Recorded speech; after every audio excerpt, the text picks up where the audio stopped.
Today we're going to be comparing two devices here. One is the Umidigi Power and the other one is the Moto G7 Power. Battle of the power?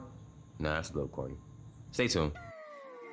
Bad girl, I'm a nice guy. Liquor in my cup, I gotta really toughen up. Yeah, nurse strap. You can see here that the Umidigi Power has a dual camera set up on the back along with an LED flash, a fingerprint scanner, and Umidigi branding. And the G7 Power here has a single lens on the back along with Motorola logo embedded inside of the fingerprint scanner with Verizon logo on the back too. So the better fingerprint scanner is probably definitely going to be on the Moto G7 Power. It works 100% of the time, and no matter how hard you tap it or how light you tap it, it will register your fingerprint, and once you tap that thing, it will unlock immediately. With the Umidigi Power, you have to hit it just right. It's kind of a learning curve, but you'll get used to it, trust me. Even though the Umidigi Power has two cameras on the back, one is a 16 megapixel and the other is a 5 megapixel depth sensor, the 12 megapixel lens on the Moto G7 Power is going to be better. Trust me when I say that. Picture taking quality is a lot better, video quality is a lot better. Even with it having a single lens, it has portrait mode, and the portrait mode is even better. So keep that in mind. You don't need two cameras to have a pretty good portrait mode. On the bottom of the devices here, you can see that they both have USB Type-C for charging. And if you look at the top of the Moto G7 Power, you have a headphone jack along with a noise canceling mic. And you can also see that you got a noise canceling mic on the Umidigi Power.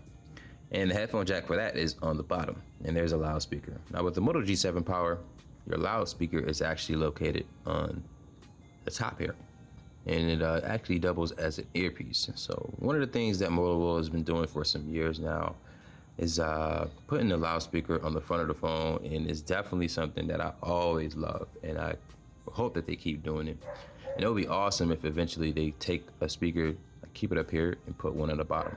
That would be awesome, but that's a perfect world. The Umidigi Power has a full HD screen here, and it's about 400 pixels per inch, while the G7 Power has a 720p screen. Now, overall quality, I would have to give it to the Umidigi Power. It has a higher quality screen, more pixels per inch, of course. One of the cool things about owning both of these devices is that they both have a 5,000 milliamp hour battery. So if one having a 720p screen and the other one having a full HD screen, I can literally see the difference between the two. The Umidigi Power, it has a 5,150 milliamp hour battery, but it doesn't last as long as the Moto G7 Power because it has a 720p screen. Now, another thing to factor in is that the Moto G7 Power is going to be running the Snapdragon 632. It's going to be paired up with 3 gigs of RAM, 32 gigs of internal storage, and it's going to be running Android 9 out the box. Umidigi Power has 4 gigs of RAM, 64 gigs of internal storage, the Helio P35 AI processor, and it's going to be running Android 9 Pie as well. 632 is probably a little bit more optimized for battery consumption versus the Umidigi Power having the P35 in it. The power button on the Moto G7 Power is rigid, so you'll be able to tell that you're hitting that button every single time. And you also have your volume up and down keys as well. Similar build to the Umidigi Power, except that the power button isn't rigid. It's just considered to be smaller, like with any power button, volume up and down keys. But you don't get the grippy texture, and you do get your volume up and down keys there. When you look at the other side of the device, you can see that you get your SIM tray slot. They're both on the same side here. Now, the Moto G7 Power, I believe, is single SIM. It's dual SIM. But you will have to sacrifice the use of a micro SD card slot, and it's similar with the Umidigi Power here. Overall, feel in the hand, it's hard to say, but I'm gonna have to give it to the Moto G7 Power. It feels better in the hand. Like, it has a little bit more of a, premium feel to it, because with the Umidigi Power, it's definitely primarily constructed of plastic, and you can feel that throughout the sides. You can feel that throughout the back. With the G7 Power, it gives you the illusion of being more premium. It feels a little bit better in the hand. You definitely have a bit of a tighter grip. You can see that there. I think the devices have a similar size screen. It's just the G7 Power has a little bit of a notch, not a notch. It has a little bit of a bigger bezel on the bottom, because you can see the Motorola logo is clearly down there. And don't get me wrong, I'm not a person that complains about the size of a bezel, because that really doesn't matter. As long as you get a pretty good screen or a pretty big screen, you should be happy with it. But when you compare the two here, you literally see that one device is longer than the other, but they have similar size screens. So I actually prefer that little bit smaller of a device. Because they look like they're the same height, but they're not. One is definitely a little bit taller. You can see there. This is taller there. So just that little bit of a difference feels that much better in your pocket when you're walking around. Trust me, I would know. One positive thing with the Umidigi Power is that it runs on the Verizon network, and with the Moto G7 Power, it is a Verizon phone. This phone that I have is the Verizon model. It's not the unlock model, so it's gonna have all the advantages necessary for running on the Verizon network.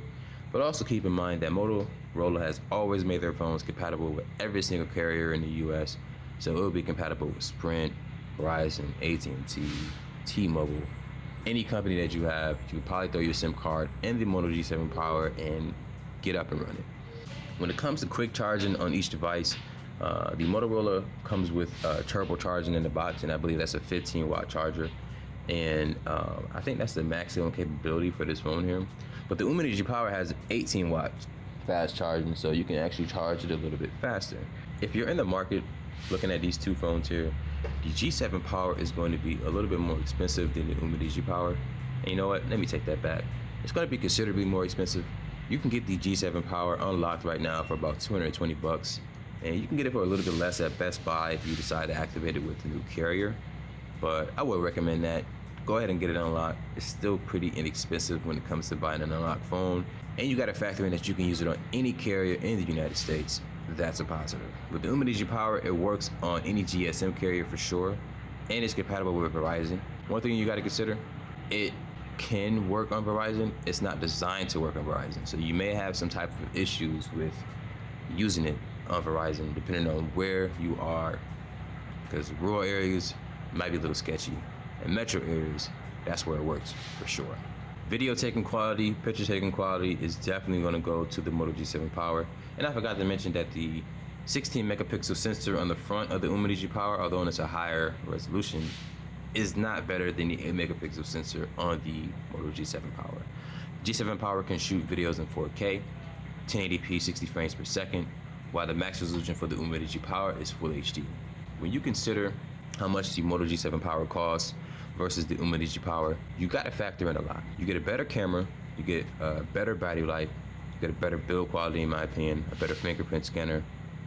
It's compatible with all carriers in the United States. It has USB Type-C, a headphone jack, and a 720p screen. Yes, it's a downer, but it's a really good 720p screen.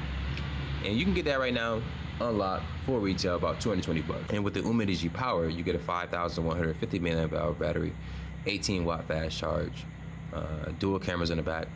You get 4 gigs of RAM, 64 gigs internal storage. You get a P35 octa-core chipset in it. It's an AI processor. And you can get that right now with a $10 coupon on Amazon for 130 bucks. So if you want to pick up either one of these phones here, the link will be in the description below. If I had to choose, I honestly would go with the Umidigi Power right now, but the G7 Power is still a really good phone, and I'm just happy to be in a position where I can have both of these devices. Which one would you pick? Let me know in the comment section below. But be sure to share this video with your friends and family and let them know that not all Android cameras suck. It is just not true. But until then, my name is Max Rock. Thank you for watching this video. Have a good day, y'all. Deuces.